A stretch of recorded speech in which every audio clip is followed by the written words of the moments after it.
真实伤害文章最强的使用者就是女警阿狸，在刚刚结束的拉斯维加斯公开赛里，打出了2个有别于 13.23 版本的游戏内容，一个是超粉阿狸全体积变阵，另一个就是真伤转女警。出现了一把游戏2家真伤女警都在打连胜的情况。我们来看比赛实况，还是我们都要去吃早餐，去正常时间上班了。2家 True Damage 的对打都是 True Damage 凯特琳，看一下这个狙的角度有没有办法直接狙到后排。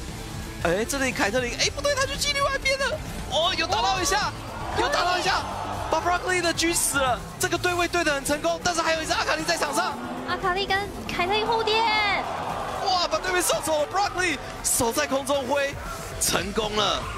那么我们分析一下真伤女警为什么强势。上一期视频我们对物理英雄输出模型进行过一个大的概括，物理出装思路就是缺什么城区就做什么城区。如果一件装备能覆盖你缺少的2个城区，就是优秀装备；只能覆盖1个城区，就是一般装备。比如说青龙刀羊刀，女警的超长施法动画影响了叠羊刀的速度，而且90的蓝条又不能让女警像法师一样打出较为连贯的技能伤害。 容易出现一枪打不死，第2个技能又等不到的情况。再来看轻羽巨杀，女警技能机制是有机会直接打到后排。当真的出现打后排机会的时候，轻羽和巨杀是把握不住这个伤害的。再来看无尽破防，暴击肯定是女警最需要的城区，但这里要牵扯到女警的羁绊。女警是自带攻击和攻速属性的，如果你羁绊开高了，死亡之刃红 buff 的收益肯定要打折。同理，无尽的攻击词条、破防者的攻速词条也会受到一些稀释，所以女警的羁绊收益和装备收益一定存在一个收益吃不满的情况，所以在 12.23 版本出现了看起来女警数值挺高的，但是没有伤害的情况。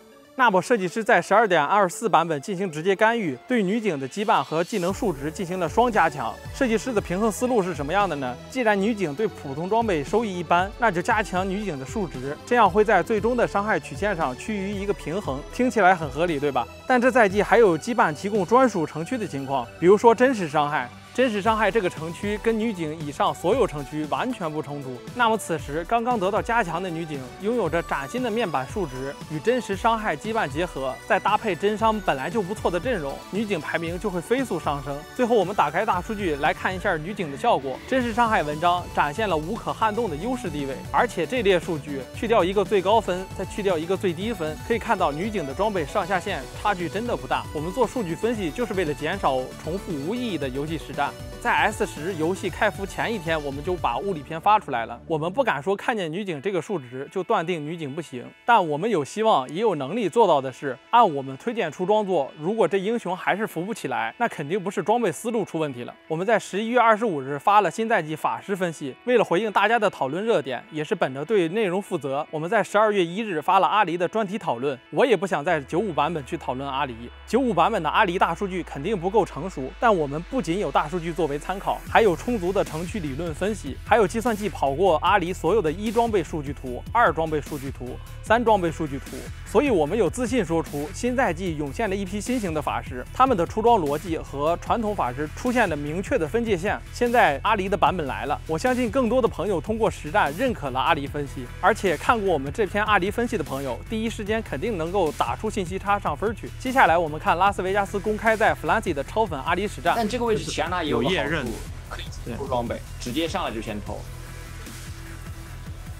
阿卡丽飞走，夜刃往前面走，而且主要他这再推一下死没有死，再推一下，再推啊、没有推出来，没推出来。那这样的话后排，但是对面的前排都倒了。阿狸能再开一个技能就赢了。哦，赢了吗？还有阿卡丽在场上，阿卡丽应该来不及打这么多吧？这是一个情侣，可以有很高的伤害。 应该是能控制打出来吗？应该是好像恭喜不是，恭喜 Plenty 啊！枪老、手刃猫咪、小鱼兔流都是我们群友，具体的阵容细节可以看他们的视频。其中介绍一下枪老，枪老是台服顶分玩家，他对单卡强度有很严谨的判断。他最出圈的阵容就是 S7的冒险敖星、S9的吸血鬼厄斐琉斯。相信很多人都体会到了枪老这种独特的思路，严谨的分析每一张单卡的强度，给出排名优先级，再检索每一个阶段超模卡用来过渡，最终阵容成型。这次的超粉阿狸变阵也是这样的。如果想看具体的实战，可以关注一下枪老。感谢各位的点赞、投币、一键3连，我们下期再见。